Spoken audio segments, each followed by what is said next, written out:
Good morning. Our story today is Andy and the Lion by James Doherty. This book got the Caldecott honor.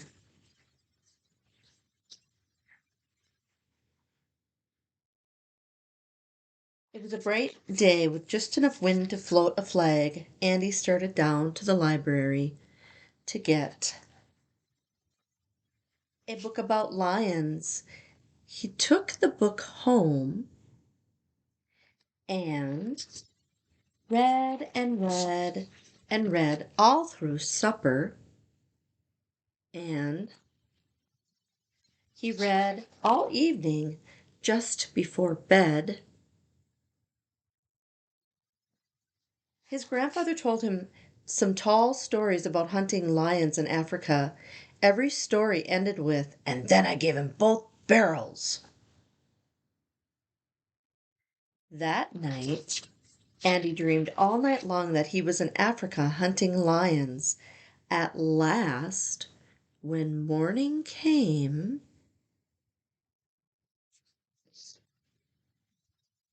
Andy woke up. The sun was looking in the window, and Prince was tugging at the bedclothes. The lions had left, but Andy kept thinking about them.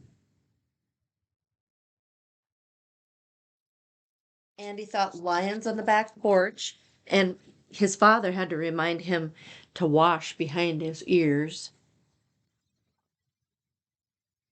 Andy was still thinking about lions after breakfast when his mother gave his hair a final brush.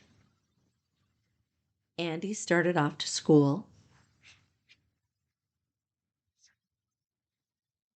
Part 2. Andy walked along, swinging his books and whistling a tune. As he came to the turn in the road, he noticed something sticking out from behind the big rock, just at the bend. It looked very queer. So Andy and Prince crept up cautiously to investigate. It moved. It was a lion. At this moment, Andy thought he'd better be going, and the lion thought so too. They ran and ran around the rock. Whichever way that Andy ran, there was the lion. Whichever way the lion ran, there was Andy. At last they both stopped for breath. The lion held out his paw to show Andy what was the matter. It was a big thorn stuck in his paw. But Andy had an idea. He told the lion to be patient and they'd have the thorn out in no time. Fortunately, Andy always carried his pliers in the back pocket of his overalls. He took them out and got a tight grip, and then Andy braced one foot against the lion's paw and pulled with all his might until the thorn came out. The grateful lion licked Andy's face to show how pleased he was.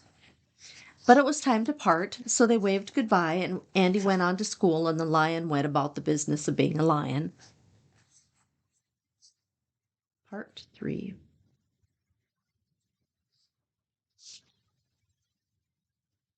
There we go. Let's look at the picture here.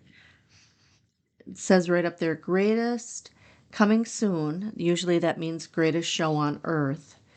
Oh my goodness. In the spring, the circus came to town.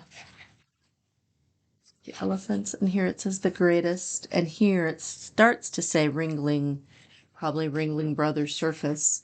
Of course, Andy went. He wanted to see the famous lion act. Right in the middle of the act, the biggest lion jumped out of the high steel cage and with a terrible roar dashed straight toward the people. They ran for their lives, and in the scramble, Andy found himself right in the lion's path. He thought his last moment had come. But then, who should it be but Andy's own lion? They recognized each other. Kind of doing a high five there, aren't they? And danced for joy. When the crowd came back ready to fight the lion and capture him, Andy stood in front of the lion and shouted to the angry people, "Do not hurt this lion. He's a friend of mine."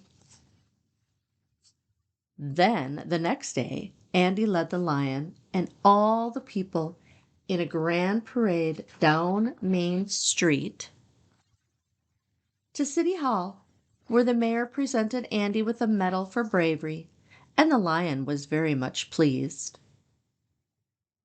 And the next day, Andy took the book back to the library. The end.